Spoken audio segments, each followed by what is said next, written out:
इस समय हमारे साथ बातचीत करने के लिए भूपेश यादव हैं, दिल्ली कांग्रेस की तरफ से प्रवक्ता हैं और इनसे ज़्यादा बातचीत करेंगे क्योंकि दिल्ली में महिला समृद्धि योजना को लेकर जो है वो घमासान मचा हुआ है। राजनीतिक गलियारों में हलचल तेज है क्योंकि दिल्ली सरकार ने ऐसा फैसला लिया है जिसके बाद विपक्षी पार्टियां दिल्ली सरकार के ऊपर हमलावर है, यानी बीजेपी की सरकार के ऊपर हमलावर है। आइए ज़्यादा बातचीत करेंगे। भूपेश यादव जी हमारे साथ बातचीत के लिए मौजूद हैं।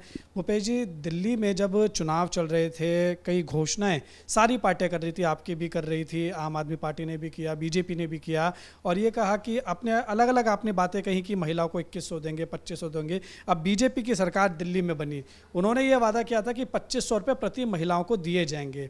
उसके बाद ये सवाल उठ रहे थे कि कब वो ये जो पैसे हैं वो देंगे। अब हाल ही में दिल्ली की रेखा गुप्ता सरकार ने अनाउंस किया है कि दिल्ली में 2500 रुपये उन्हीं महिलाओं को मिलेंगे जो 21 से 60 साल की होंगी, दूसरा जो बीपीएल के अंडर आएंगी, तीसरा जिनके पास जो है वो वैक्सीनेशन हो रखा होगा और उनके बच्चों को भी वैक्सीनेशन हो रखा होगा, और चौथा पूरे परिवार में सिर्फ एक महिला को मिलेगा। ऐसी पहली बातें नहीं की गई थी जो है वो बीजेपी के द्वारा। बीजेपी ने पहले कहा था कि सबको देंगे, लेकिन अब ये कैपिंग कर दी गई है, ये शर्तें लगा दी गई है। इसको कैसे देखें? नहीं, आपने एक चीज़ इसमें बोल छोड़ दिया है। वो महिला पूरे 2500 रुपये भी अपने उसमें से नहीं निकाल सकती है। उसका कुछ अमाउंट वो भी उन्होंने नहीं अभी निर्धारित किया है कितना अमाउंट कितने साल के लिए फिक्स डिपॉजिट में चला जाएगा।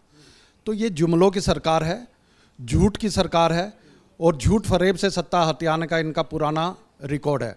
आप हमें देखिए, हम जो वादे करते हैं, चाहे वो कर्नाटका हो, तेलंगाना हो, हिमाचल प्रदेश हो, हमने जो भी वादे किए थे पहली कैबिनेट की मीटिंग में हमने उन्हें पास किया, और उन्हीं वादों का लाभ अब वहाँ की जनता को मिल रहा है।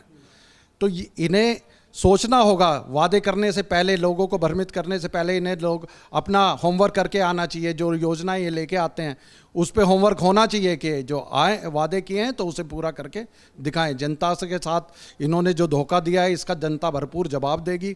आने वाले समय में दिल्ली में भारतीय जनता पार्टी की सरकार को दिल्ली से उखाड़ फेंकेंगे, ये हमारा वादा है आपसे।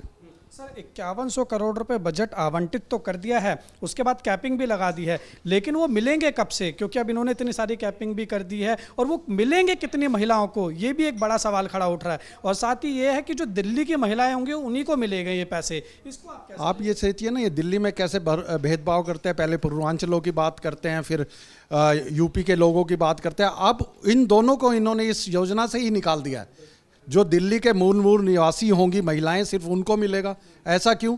जब इन्होंने योजना के लिए, जब इन्होंने अपने घोषणा पत्र में जिक्र इस चीज़ का तो कोई जिक्र नहीं किया था। तो ये झूठ बोलने की इनकी पुरानी आदत है, और ये इसका जवाब जनता इन्हें भरपूर देगी। तो आप लोग सर क्या कदम उठाएंगे? कांग्रेस पार्टी क्या करेगी इस मामले पर? क्या आप सड़कों पर उतरेंगे, प्रेशर बनाया जाएगा जो है मौजूदा बीजेपी की सरकार पर दिल्ली में? हम दिल्ली की जनता के साथ हैं, दिल्ली की महिलाओं के साथ हैं, और जो भी जरूरी कदम होंगे भाई देवेंद्र यादव जी के नेतृत्व में हम दिल्ली के लिए जो भी जरूरी कदम होंगे वो उठाएंगे, और जो भी संघर्ष का रास्ता अपनाना पड़ेगा हम अपनाएंगे। ठीक है सर, इससे एक हटके का आखिरी सवाल आपसे लेना चाहूँगा।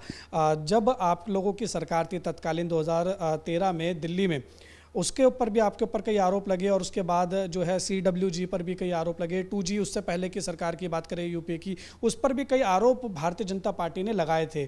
लेकिन अब ईडी की तरफ से क्लोजर रिपोर्ट जो है वो दाखिल कर दी गई है, क्लीन चिट जो है वो कहीं ना कहीं CWG मामले में दे दी गई है। तो इसको अब आप कैसे देख रहे हैं? क्योंकि उस वक्त आपकी सरकार के ऊपर बहुत सारे आरोप बीजेपी ने लगाए। इन्होंने, चाहे वो 2G घोटाला हो, कोल घोटाला हो, या कॉमनवेल्थ घोटाला हो, इन्होंने जिस पे भी आरोप लगाए, इनको कोर्ट में जाके इनको मुंह की खानी पड़ी है। तो मैं पूछना चाहता हूं, क्या प्रधानमंत्री जी देश से माफ़ी मांगेंगे, जो कांग्रेस से माफ़ी मांगेंगे, जो उन्होंने एक मनमोहन सिंह जैसे व्यक्ति की छवि खराब करने का काम किया है? क्या केजरीवाल माफ़ी मांगेंगे जो उन्होंने देश के साथ धोखा किया है?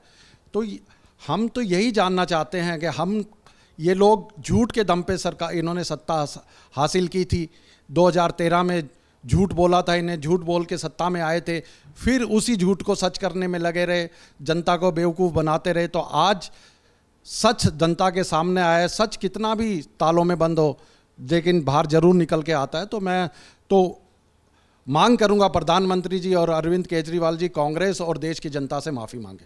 बहुत शुक्रिया सर हमारे साथ बात करने के लिए। तो आपने देखा ये थे हमारे साथ बात करने के लिए, और खास तौर पर ये जो तमाम मुद्दे हैं, चाहे वो दिल्ली सरकार से जुड़ा हुआ, जो मौजूदा बीजेपी की दिल्ली सरकार है उससे जुड़ा हुआ मुद्दा हो, महिला समृद्धि योजना को लेकर, या फिर जो CWG यानी कॉमनवेल्थ गेम घोटाले को लेकर जो कांग्रेस के ऊपर आरोप लगाए गए थे, उस पर जो आज जो है कहीं ना कहीं ईडी की तरफ से क्लोजर रिपोर्ट दाखिल की गई है, उस पर कांग्रेस पार्टी ने क्या कुछ अपना स्टैंड रखा है, ये हमने आपको दिखाने की कोशिश किया। और ये जो स्टैंड रखा है दिल्ली कांग्रेस के प्रवक्ता ने रखा है, भूपेश यादव ने।